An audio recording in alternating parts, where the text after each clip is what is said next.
Hey everybody, it's Jason Blaha here, and once again it is time for the Q&A, so let's go ahead and get this started. Alright, first question. Do you think deadlifting 3 times a week, 3 by 5? Oh hell no.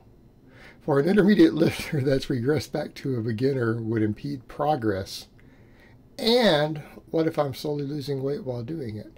Also, is there a way to be notified if my question has been answered in one of your future Q&A videos for those who don't watch every Q&A that comes out?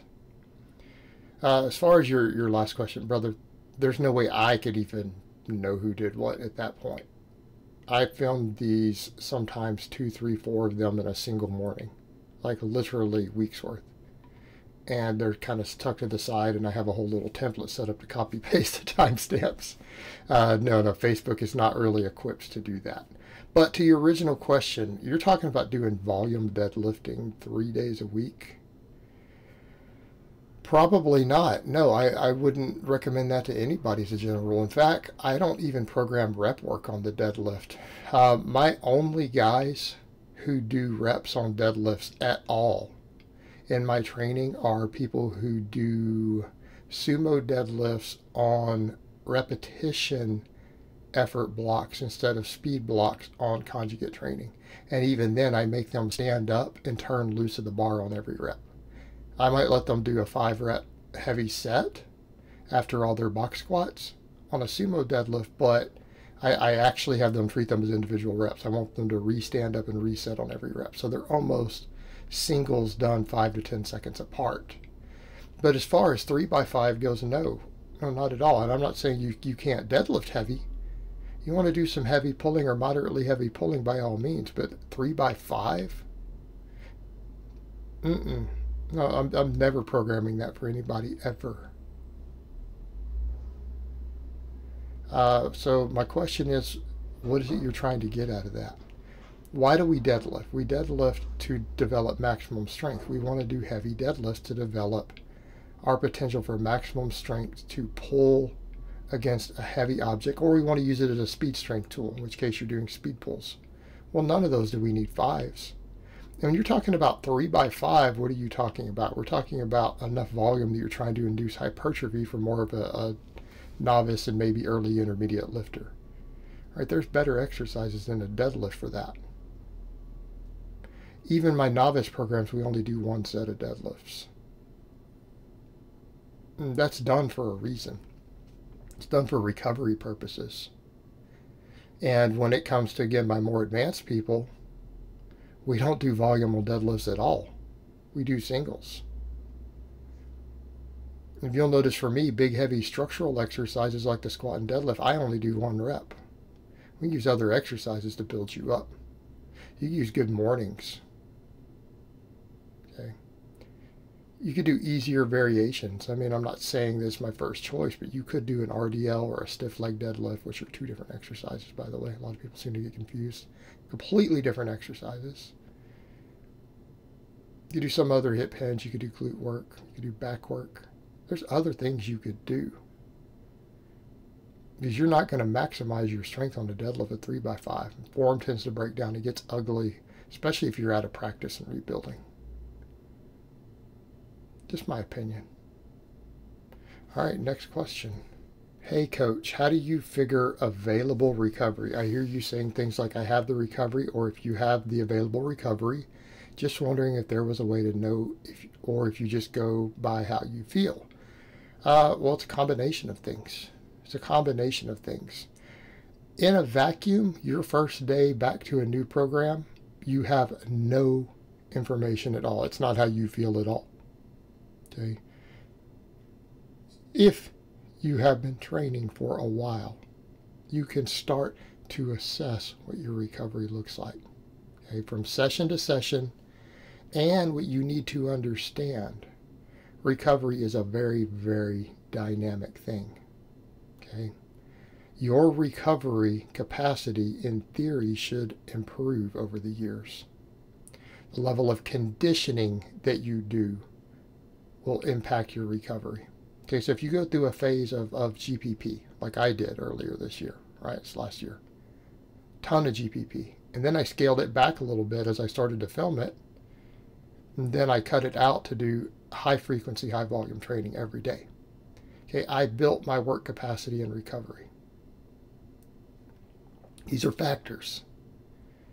Your food is a factor. And this is where I disagree with stuff like the flexible dieting, the people working junk food in. The more high quality food that you can get in, usually your recovery goes up. Okay, food quality impacts recovery. Sleep quality impacts recovery. Stress management at your job and your personal life. How you choose to deal with stress on a day-to-day basis will affect your available recovery. You find it by pushing yourself a bit harder, by taking your volume up. Okay, we find it by taking our volume up and then seeing how our lifts go. As a general rule, here's what I'm going to tell you. When you get to your first serious supplemental lift, or maybe even your main exercise, depending on how you train, the amount of weight you can do for the number of reps and sets relative to what you were doing last week will tell you if you've exceeded your recovery. People say, what do you mean? Okay, for example, let's say you use the closed grip bench press as an assistance movement after your max bench or speed bench or whatever you happen to be doing. Because I'm going to assume you're an advanced lifter if you're asking me a question like this, or at least a well deep intermediate, in which case you're on a serious program. All right, let's say that the closed grip bench press is your main supplemental lift that you do. You normally do 3 sets of 10 with 175 pounds. Okay, that is what you've done last week, or 4 days ago, or 3 days ago, or your last pressing session. You come in and you do it, and 175 feels really heavy. The 10th rep is a grinder. Okay, you get to your second set and you get 8. If you did 3 by 10 with that same weight on the last training session and now you're losing reps like that, especially by the second set, not the last set, you lose a rep on the second set, you have exceeded your maximum recoverable volume. You've exceeded your recovery. Either your frequency or your recovery is a bit too high, or your volume. Okay, you've exceeded it. If all of your volume and supplemental work is staying constant, you have not reached your total available recovery. We can define recovery by how well you perform session to session. Do you regress? We can't always do that on 1 rep maxes, because 1 rep max training is a different beast. Because you guys see some fluctuation in my maxes, but that can be affected by recovery too, can't it? But it can be affected by my grip. Did I do too much grip training yesterday? It can affect my deadlift. You have all these factors. Your volume work. Your volume work will tell you everything about where you are in your recovery. Now, why does this matter? Well, because if you're trying to maximize gains, you're going to need to butt up against that maximum recoverable volume. You're going to want to use the majority of it. Okay? In an ideal world.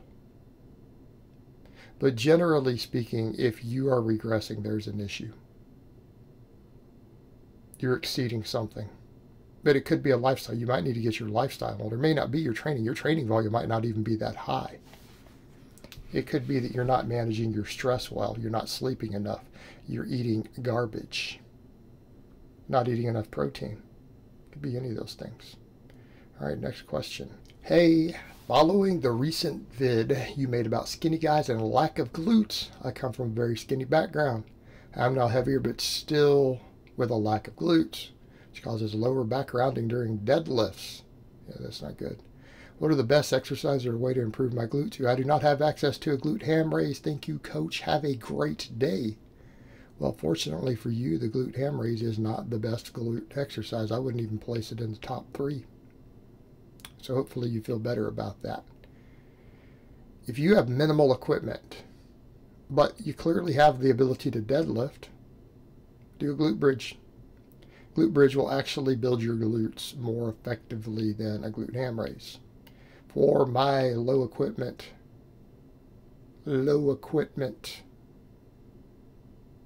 clients, that's what we use. We use a glute bridge. Check a lot of my deadlift days. I do it on deadlift days. You see me doing it with 485 for sets of 10. Now, the thing with the glute bridge, it is not a lightweight exercise.